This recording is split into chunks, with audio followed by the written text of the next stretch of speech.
Bien-aimés dans le Seigneur, Shalom. Nous voici arrivés à la fin de notre semaine de méditation biblique. Nous sommes le vendredi 24 décembre 2021 et nous vous saluons au nom de notre Seigneur et Sauveur Jésus-Christ dont nous célébrons ou nous commémorons, nous célébrons la venue physique sur la terre. Noël, c'est pour demain. Et nous vous souhaitons tous nos vœux de paix et de bonheur à l'occasion de cette venue glorieuse du Fils de Dieu. Nous allons lire un texte dans Matthieu chapitre 2, versets 10 à 11. Voici ce que déclare la parole de Dieu. Nous lisons dans la version Louis II.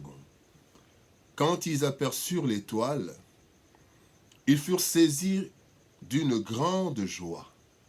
Ils entrèrent dans la maison, virent le petit enfant avec Marie, sa mère, se prosternèrent et l'adorèrent. Ils ouvrirent ensuite leur trésor et lui offrirent en présent de l'or, de l'encens et de la myrrhe. Il mérite notre adoration. Il mérite toute notre adoration. Bien-aimés dans le Seigneur, tel est le message ou le thème de notre méditation de ce vendredi 24 décembre 2021. Plusieurs bien-aimés s'autoproclament grands et s'attribuent des titres, recherchant la louange et l'adoration des hommes. Cependant, ceux qui cherchent ces élévations se retrouvent souvent dans la chute à cause de leur orgueil. Dans le texte du jour, la Bible nous présente un enfant, un bébé, qui n'a rien dit, mais qui est reçu comme le grand qu'il est en réalité. Personne sur la terre n'a fait sa publicité. Mais le ciel l'a fait et la terre s'est prosternée. Il est né le divin enfant, Jésus, le roi des rois. Voyons les signes qui ne trompent pas et qui font de lui le seul qui mérite toute notre adoration.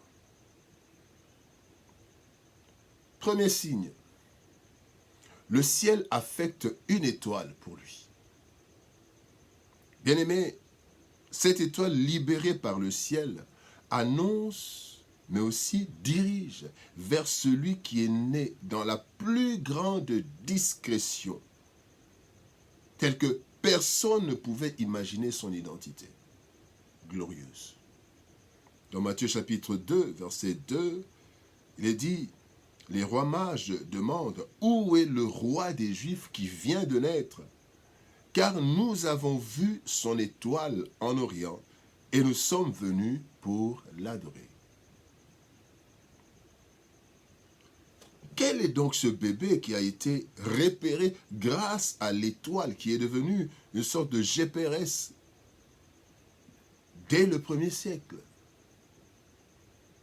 Comment ne pas adorer celui que le ciel a honoré en faisant un protocole divin, un protocole étoilé? Il mérite notre adoration.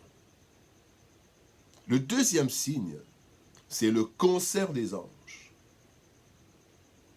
Sans doute le premier concert d'un orchestre céleste venu sur la terre a été organisé pour la naissance du divin enfant. La Bible nous dit dans Luc chapitre 2, versets 13 et 14, « Et soudain il se joignit à l'ange une multitude de l'armée céleste, louant Dieu et disant, gloire à Dieu dans les lieux très hauts et paix sur la terre parmi les hommes qu'il agrée. » Quelle mobilisation! Oui, la mobilisation était présente. Un enfant ignoré de tous, né dans une étable, couché dans une crèche, fait l'objet d'une adoration des êtres célestes. Tout à fait normal. Ces êtres célestes le connaissaient, parce qu'il venait du ciel et se trouvait être leur maître. Dans Hébreux 1, 14, on nous parle des anges qui sont des serviteurs de Dieu, qui sont au service de Dieu pour le bien des enfants de Dieu.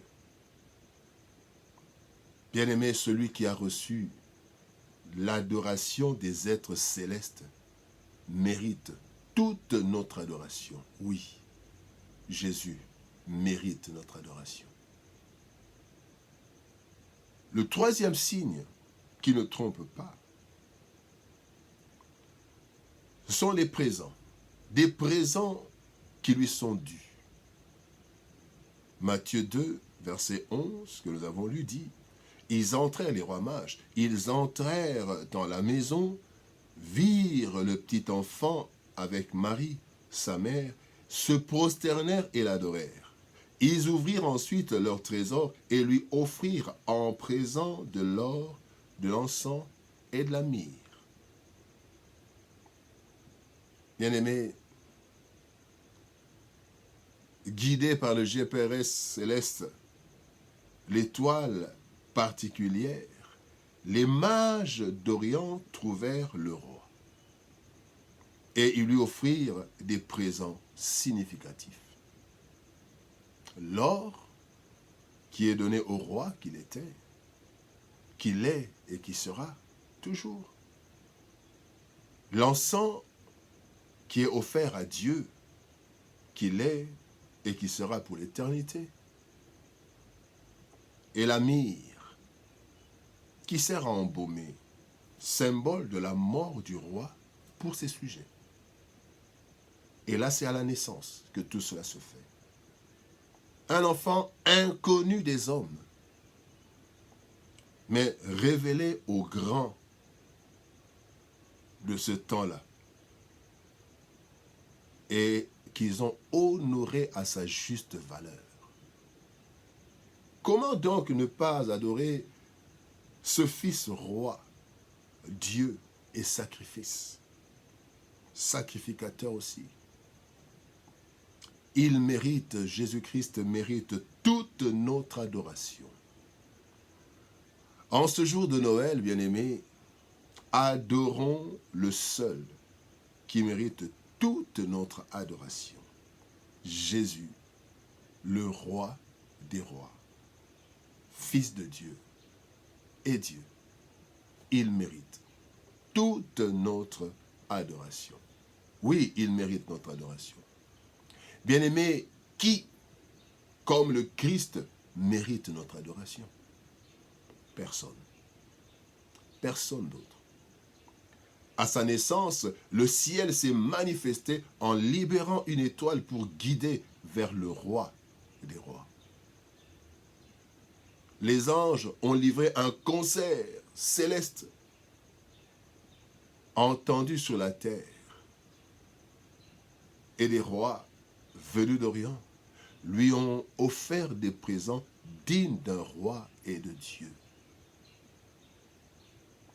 Un bébé dans une crèche, mais déjà signalé et reçu comme le roi et le Dieu qu'il est. Oui, Jésus-Christ mérite toute notre adoration. Il est né, le divin enfant, jouer au bois, résonner musette. Il est né, le divin enfant, chantons tous son avènement. Bien-aimés dans le Seigneur, nous vous souhaitons une belle et bonne fête de Noël, qui fait parfois polémique ces jours-ci.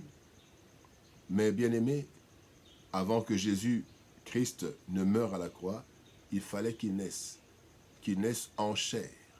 Et nous célébrons la naissance du Christ. Et notre prière est que ce jour, plusieurs connaissent une nouvelle vie en Christ. Que Dieu nous bénisse. Shalom, au revoir et à demain.